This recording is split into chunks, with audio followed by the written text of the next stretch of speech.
नमस्कार, बहुत स्वागत है आपका इंडिया वॉइस में। मैं हूं आपके साथ प्रज्ञा मिश्रा। योगी कैबिनेट के 24 फैसले, सौगात या चुनावी रणनीति। जी हां, जिस तरीके से कल यानी 25 अगस्त 2026 को मुख्यमंत्री योगी आदित्यनाथ की अध्यक्षता में हुई यूपी कैबिनेट की बैठक काफी महत्वपूर्ण रही। आपको बता दें, कुल 27 प्रस्ताव रखे गए, जिनमें 24 को मंजूरी मिली। सबसे बड़े फैसलों में 60 वर्ष से अधिक उम्र की महिलाओं के लिए रोडवेज बसों में आजीवन मुफ्त यात्रा, गंगा एक्सप्रेसवे को हरिद्वार तक बढ़ाना और 250 इलेक्ट्रिक बसों की खरीद, और इसके साथ ही 25 लाख टैबलेट और सुल्तानपुर में औद्योगिक क्लस्टर जैसे फैसले शामिल हैं। आपको बता दें, उत्तर प्रदेश में मुख्यमंत्री योगी आदित्यनाथ की अध्यक्षता में हुई कैबिनेट बैठक के बाद सवाल सिर्फ फैसलों का नहीं, बल्कि इन फैसलों के असर और इनके पीछे की रणनीति का भी है। 27 प्रस्ताव कैबिनेट के सामने आए और 24 प्रस्तावों पर मुहर लगी। एक तरफ 60 साल से ज्यादा उम्र की महिलाओं के लिए रोडवेज बसों में आजीवन मुफ्त यात्रा का फैसला लिया गया, तो वहीं दूसरी तरफ गंगा एक्सप्रेसवे को हरिद्वार तक ले जाने की तैयारी है। 250 नई इलेक्ट्रिक बसें, युवाओं के लिए 25 लाख टैबलेट, सुल्तानपुर में 272 करोड़ रुपए का औद्योगिक क्लस्टर और छात्रवृत्ति से जुड़े बड़े फैसले किए गए। तो आज की बड़ी बहस में यही देखना होगा कि क्या योगी कैबिनेट ने विकास और कल्याण संतुलन साधने की कोशिश की है, या फिर 2027 के विधानसभा चुनाव से पहले सरकार ने सामाजिक वर्गों और युवाओं को साधने का बड़ा सियासी संदेश दिया है। और इस दौरान आपको बता दें, वित्त मंत्री सुरेश खन्ना ने इस पूरे मुद्दे को लेकर क्या कहा है, चलिए आपको सुनवा देते हैं। आज माननीय मुख्यमंत्री जी की अध्यक्षता में जो कैबिनेट बैठक हुई थी, उसमें खास तौर से महिलाओं के लिए, जिन लोगों की उम्र 60 वर्ष से ऊपर है, वो लोग बस में निःशुल्क यात्रा कर सकेंगे और ये शीघ्र लागू हो जाएगा। वैसे तो रक्षाबंधन के लिए 27 तारीख से लेकर 29 तक 3 दिन के लिए बसें एक सहवर्ती के साथ, एक सहयोगी के साथ महिलाओं के लिए फ्री कर दी गई है। इसके लिए मुख्यमंत्री जी को हम विशेष रूप से धन्यवाद देते हैं और मैं समझता हूं कि पूरे प्रदेश के महिलाएं भी इसके लिए मुख्यमंत्री जी को धन्यवाद दें। अब चुनाव आ गया है तो रेवड़ी बांटनी शुरू कर दी है। भाई 5 साल से कहां थे 22 में वादा किया था ना, कि ये कहा था कि 27 में पूरा करेंगे। ये लोग झूठ, छल, कपट, प्रपंच और जेनजीज को बेवकूफ बनाने का काम करते हैं क्या? जेनजीज अब बेवकूफ नहीं बनने वाला। आपकी इस तरीके की रेवड़ियों से जेनजीज बेवकूफ। जेनजीज को नौकरी चाहिए, उनके पेपर लीक हो रहे हैं और टैबलेट चाहिए थे, तो सरकार ने जब वादा किया था तब देते। ये टैबलेट आने वाले समय में कंप्यूटर में बदलेंगे और इंडिया गठबंधन सरकार इनको कंप्यूटर देगी।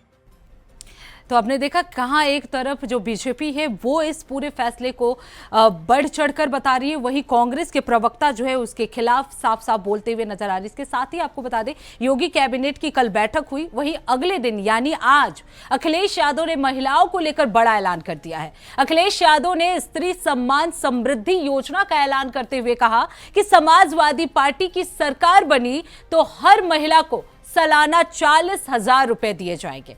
अब इसे सिर्फ 2 अलग अलग घोषणाओं के तौर पर देखना शायद पूरी तस्वीर नहीं होगी, क्योंकि एक तरफ सरकार महिलाओं को सुविधा देने की फैसले कर रही है, तो वहीं दूसरी तरफ विपक्ष जो है वो महिलाओं को सीधी आर्थिक मदद देने का वादा कर रहा है। यानी 2027 की चुनावी बिसात पर अब महिला वोट को लेकर एक नई तस्वीर बनती हुई दिखाई दे रही है। इस दौरान अखिलेश यादव ने क्या कुछ कहा, चलिए आपको सुनवा देते हैं। स्त्री सम्मान समृद्धि योजना को लागू किया जाएगा।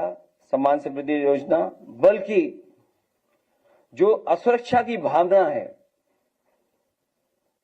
उसको भी दूर करने का काम समाजवादी सरकार में होगा। भारतीय जनता पार्टी के लिए तो नारी केवल नारा बनकर के रह गई है। आज के दिन हम कहना चाहते हैं, यहां जितनी भी हमारी महिलाएं बहनें बैठी हैं वो जानती हैं कि महिला आरक्षण पास हो चुका है। भारतीय जनता पार्टी क्यों देरी कर रही है? उसको अगले चुनाव में लागू किया जाए। जब रक्षाबंधन के त्योहार पे आप बस चला रहे हो और भी योजनाएं लागू करने का बहाना कर रहे हो, तो ये भी सच बोल करके महिला आरक्षण लागू करने का भी काम किया जाएगा। और इधर देखते हैं कि भाजपा के लोग नारी बंधन की बात बहुत करते हैं। जब वो नारी बंधन की बात करें तो इन भाजपा के लोगों को याद दिलाइए हाथरस की बेटी, इन्हें याद दिलाइए कि किस तरीके से मां बेटी को जिंदा जला दिया था। अब इसी सब मुद्दे पर बातचीत करने के लिए हमारे साथ हमारे मेहमान जुड़ चुके हैं। आलोक गुप्ता जी हैं, वरिष्ठ पत्रकार हैं, अभिषेक अहलावत जी हैं, राजनीतिक विश्लेषक हैं। इन दोनों को बहुत बहुत स्वागत करती हूं। सबसे पहले आलोक गुप्ता जी, आपका बहुत स्वागत है, और हमारे साथ अभिषेक अहलावत जी भी हैं, आपका भी बहुत बहुत स्वागत है। नमस्कार। सबसे पहले आलोक गुप्ता जी, जिस तरीके से कल योगी कैबिनेट की बैठक हुई, उसमें 24 प्रस्तावों पर मंजूरी मिली। उसमें सबसे जो अहम प्रस्ताव था, उसमें वृद्ध महिलाओं को जो है फ्री बस सेवा देना, ये हमने देखा। लेकिन उसके बाद ही, यानी आज जो है अखिलेश यादव ने भी बड़ा ऐलान कर दिया है। उन्होंने महिला सम्मान समृद्धि योजना का ऐलान किया, जिसमें उन्होंने कहा कि 40,000 रुपए सालाना जो है वो महिलाओं को दिया जाएगा। इन दोनों को लेकर क्या समझा जाए? क्या 2027 के विधानसभा चुनाव से पहले ये दोनों राजनीतिक पार्टियां महिलाओं को साधने की कोशिश कर रही हैं? देखिए, बिल्कुल आपने सही कहा है। विधानसभा चुनाव में महज कुछ महीनों का ही वक्त रह गया, और ऐसे में अब जनता के दोनों हाथों में आप कह सकती हैं कि लड्डू ही लड्डू आपको देखने को मिलेंगे, चाहे सत्ता पक्ष हो या विपक्ष हो। दोनों तरफ से के जो नेता हैं वो दरिया दिली के ऐसे ऐसे अनूठे उदाहरण पेश करेंगे कि आप लोग दंग रह जाएंगे। और यही वजह है कि ठीक पहले कल की जो कैबिनेट रही है उसमें कई अहम फैसले लिए गए जो सीधे सीधे जनता को इफेक्ट करते हैं। लोक माता अहिल्याबाई मातृ शक्ति योजना के तहत उत्तर प्रदेश परिवहन निगम की बसों में 60 साल से ज्यादा की उम्र की महिलाओं को निःशुल्क बस यात्रा दी जाएगी। हालांकि यह बातें बीजेपी का जो घोषणा पत्र था 2022 का, उसमें भी इसका उल्लेख किया गया था, लेकिन पूरा करने में भी 4.5 साल से ज्यादा का वक्त लग गया है। हालांकि इन पात्र महिलाओं को स्मार्ट कार्ड दिए जाएंगे। प्रतिदिन जो संभावना जताई गई है 88,000 महिलाएं प्रतिदिन सफर करेंगी, और मासिक खर्च इस पर 22 करोड़ रुपए आएगा। एक और खास बात रही है कल की, जो MBBS PDS के जो डॉक्टर्स हैं जो इंटर्नशिप कर रहे हैं, अपनी रोटेटरी जो इंटर्नशिप होती है 4.5 साल की पढ़ाई के बाद आखिरी का जो 1 साल रहता है, उसमें जो स्टाइपेंड अभी तक दिया जा रहा था वो 12,000 रुपए महीने था। छात्रों ने लखनऊ के KGMC में अपना धरना प्रदर्शन किया, भूख हड़ताल पर बैठे। शासन के उच्च अधिकारी उनसे मिलने भी गए थे, और लगातार पिछले कई सालों से इस बात की मांग मेडिकल के जो डॉक्टर्स हैं जो इंटर्नशिप कर रहे हैं वो उठाते रहे, क्योंकि देश के दूसरे राज्यों में, चाहे वो बिहार हो, कलकत्ता हो, यहाँ पर जो स्टाइपेंड है जो इंटर्नशिप के दौरान दिया जाता है वो 30,000 से लेके 40,000 रुपए के बीच में है। और छात्रों का कहना है कि वो भी लगातार ड्यूटी करते हैं सीनियर डॉक्टर्स के बीच में, तो ऐसे में जो उनकी जो स्टाइपेंड है वो काफी कम है। इसको बढ़ा के 30,000 रुपए 30,000 किया जाए, लेकिन 25,000 रुपए की एक बड़ी राहत दी है डॉक्टर्स के लिए। और इसके साथ ही वरिष्ठ नागरिकों को लेकर भी एक अच्छा फैसला कर लिया है कि जो सीनियर सिटीजन्स हैं उनके बच्चे अगर उनके बुढ़ापे में उनकी कद्र नहीं करते हैं, तो एक जो प्रस्ताव को कैबिनेट ने मंजूरी दी है, जिसमें वो अपने बच्चों को अपनी संपत्ति से बेदखल कर सकते हैं। इसके साथ ही एक और इम्पोर्टेंट फैसला रहा स्वामी विवेकानंद युवा सशक्तिकरण योजना। इसके तहत छात्रों को 25 लाख टैबलेट दिए जाने की प्रस्ताव को मंजूरी दी गई है। ये 25 लाख टैबलेट देने का प्रस्ताव हो और 60 साल से ज्यादा की महिलाओं को निःशुल्क बस यात्रा का लाभ देने की बात हुई। ये दोनों ही बीजेपी के संकल्प पत्र में 2022 में दिए गए थे, जिन्हें पूरा करने में 4.5 साल लगा।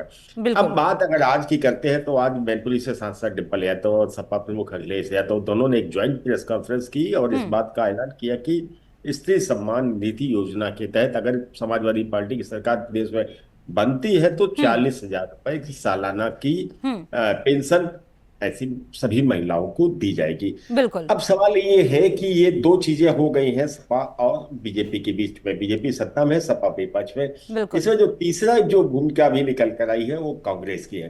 कांग्रेस ने सबसे पहले बीजेपी के इन बातों पर अब हमला की बोला है हाँ, कि बिल्कुल। पूरा करने में 4 से 5 साल का वक्त लगा है, ये पहले हो जाना चाहिए था। दूसरा जो टैबलेट देने की बात कही है जी। 25 लाख छात्रों को, सपा का कहना है कि अगर उनकी सरकार आती है तो वो टैबलेट को कंप्यूटर में बदल देंगे। फिलहाल उनका यह बयान भले ही हास्यास्पद हो, लेकिन जी। चुनावी समय में वादे करने में जाता क्या है। अखिलेश यादव ने 40,000 देने की बात कही है, वो उसको 80,000 भी कर सकते थे, 1 लाख भी कह सकते थे, जैसी विपक्ष की प्रतिक्रियाएं भी आ रही है बिल्कुल। दूसरे राज्यों की। लेकिन कब क्या होगा अभी वक्त है। लेकिन फिलहाल योगी सरकार ने जो लाभ देना था वो बिल्कुल दे देने दिया। का ऐलान कर बिल्कुल। दिया, भले ही देर से किया हो बट बिल्कुल दुरुस्त किया है, ऐसा आमजन का कहना है। जी बिल्कुल। आलोक गुप्ता जी हमारे साथ लगातार, अभिषेक जी भी जुड़े हुए हैं। अभिषेक जी, क्योंकि जिस तरीके से आलोक जी ने वो पूरी बातें बताई कि कौन कौन से फैसले जो है वो कैबिनेट में लिए गए, अब इसका अगर राजनीतिक संदेश सोचा जाए तो क्या माना जा सकता है? जिस तरीके से अखिलेश यादव भी जो है वो हमलावर हुए, उन्होंने भी एक बड़ा ऐलान कर दिया है कि उनकी सरकार बनती है तो 40,000 सालाना महिलाओं को दिया जाएगा। किस तरीके से इसका राजनीतिक संदेश आप देखते हैं? प्रज्ञा जी, सर्वप्रथम आपको, आलोक जी को और आपके दर्शकों को मेरा प्रणाम। देखिए, मैं इसको और कुछ नहीं से चुनावी रेवड़िया मैं कहूंगा, और मैं इसकी जितने कठोर शब्दों में निंदा हो सके मैं करना चाहूंगा, इसका विरोध दर्ज कराना चाहूंगा।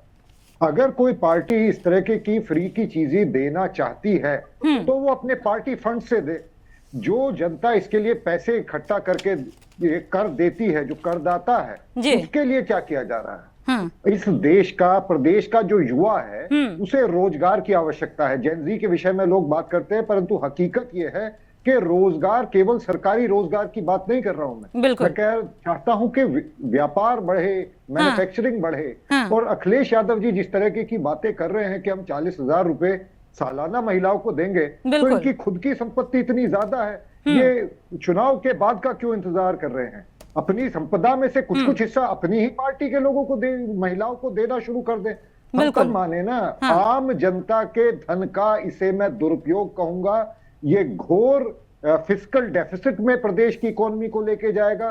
जो डेवलपमेंट के काम और बेहतर तरीके से किए जा सकते हैं वो इस तरह की फ्री की रेवड़ियों की वजह से रुकते हैं। इसके ऊपर चुनाव आयोग को संज्ञान लेना चाहिए। इस तरह की फ्रीबीज पे पूरे, केवल प्रदेश में नहीं पूरे देश में प्रतिबंध लगना चाहिए, क्योंकि ये एक तरीके की रिश्वत दी जा रही है। पहले लुके छुपे लोगों के बीच में चुनाव से पहले नोट बांट दिए जाते थे, जो कि अपराध माना जाता था। बिल्कुल। अब तो उस पे रोक, नीतियां बना के खुल के पैसे बांटने की बातें कर रहे हैं, मन से कर रहे हैं, और सरकार फ्रीबीज बांट रही है। इससे मैं पूरी तरीके से असहमत हूं। मैं चाहता हूं ये जो गंगा एक्सप्रेसवे के आगे बढ़ाने में, इसमें सेंट्रल गवर्नमेंट का एक बहुत मोटा पैसा लगा है, प्रदेश का नहीं, सेंट्रल गवर्नमेंट का है।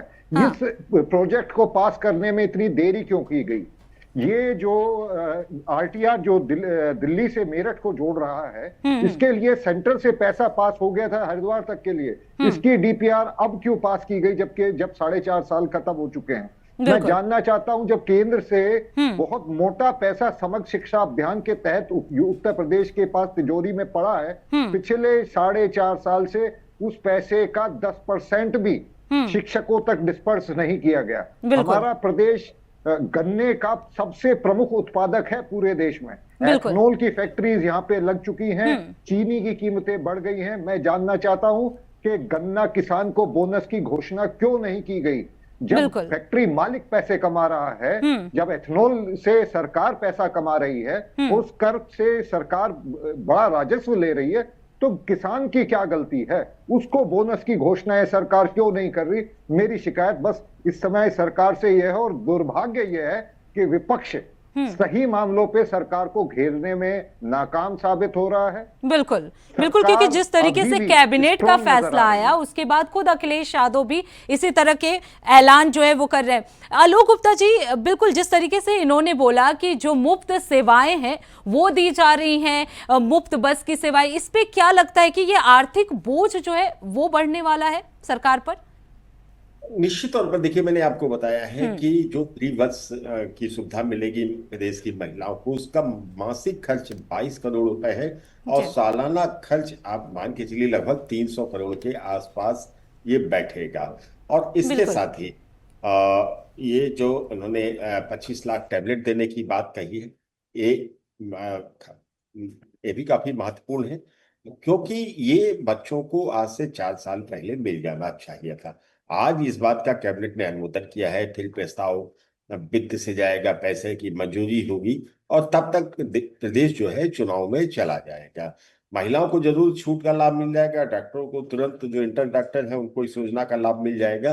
लेकिन जैसा आप बता रहे थे अभिषेक जी कि गंगा एक्सप्रेसवे का जिक्र किया, गंगा एक्सप्रेसवे को का उद्घाटन प्रधानमंत्री मोदी ने हरदोई के पास बस 3 महीने पहले किया था और अब इसका एक्सपेंशन करने जा रहे हैं। कल कैबिनेट का जो प्रेस नोट आया था और जिसमें बताया गया था कि इसमें केंद्र सरकार से कोई भी आर्थिक मदद नहीं ली जाएगी और 147 किलोमीटर लंबा ये एक्सप्रेसवे का जो एक्सपेंशन है वो होगा और फिर 11,000 करोड़ रुपए की लागत आएगी। बिल्कुल। और वजह जो है इसकी कि वो हरिद्वार से प्रयागराज तक दोनों कनेक्शन करने का। जहां पर कुंभ का आयोजन किया जाता है, दोनों ही धार्मिक नगरी आपस में कनेक्ट हो जाएंगी। तो फिलहाल प्रज्ञा जी, चुनावी समय है और इस समय अब घोषणाओं की शुरुआत हुई है। अभी देखिए राजनीतिक दलों के तर्कस से कौन कौन से लड्डू निकल कर आते हैं और बिल्कुल। जनता पर वो कितना असर डालते हैं, जनता इन बैकअपों में कितना आती है, तो देखने में के लिए भी इंतजार करना होगा। लेकिन यह है कि आने वाले दिनों में कुछ इसी तरीके से रेवड़ियां भी बढ़ती हुई दिखाई पड़ेंगी। बिल्कुल। अभिषेक जी, क्योंकि आप लगातार कह रहे हैं कि ये रेवड़ी की तरह है, लेकिन सरकार जो है वो साफ तौर पर ये कह रही है कि उन्होंने जो भी योजनाएं की मंजूरी दी है वो विकास और जन कल्याण के लिए है। लेकिन अगर विपक्ष की बात की जाए, क्योंकि जिस तरीके से अखिलेश यादव ने आज जो ऐलान किया है उसको आप किस तरह से देखते हैं?